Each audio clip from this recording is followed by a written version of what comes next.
ప్రభు మన కొరకు వచ్చి సాతాను బంధకాల్లో ఉన్న మనలందరినీ, మన ప్రజలను విడిపించి స్వేచ్ఛ, స్వాతంత్రం, రక్షణ దేవుడు మనకు అనుగ్రహించాడు. హల్లెలూయా. ఇప్పుడు అన్నిటి మీద నీకు స్వాతంత్రం ఉంది.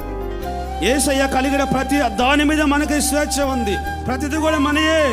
ప్రభు సన్నిధిలో నువ్వు మోకరించి, నాకు స్వాతంత్రాన్ని, స్వేచ్ఛనిచ్చావు, నాకు విడుదలనిచ్చావు, నా కొరకు రక్తం చిందించావు. సాతాను బంధకాలను నన్ను, లోకమనే పాపంలోను నన్ను, పూర్వము వేషధారి దోషకుని నన్ను విడిపించారు, స్వాతంత్రం కలగచేశారు. దేవా, మీ ఆశీర్వాదం నాకు దయచేయమని ప్రార్థన చేస్తే ప్రతి ఆశీర్వాదము నేను దర్శించునుగాక. ప్రభు మన కొరకు వచ్చి సాతాను బంధకాల్లో ఉన్న మనలందరినీ, మన ప్రజలను విడిపించి స్వేచ్ఛ, స్వాతంత్రం, రక్షణ దేవుడు మనకు అనుగ్రహించాడు. హల్లెలూయా. ఇప్పుడు అన్నిటి మీద నీకు స్వాతంత్రం ఉంది. యేసయ్య కలిగిన ప్రతి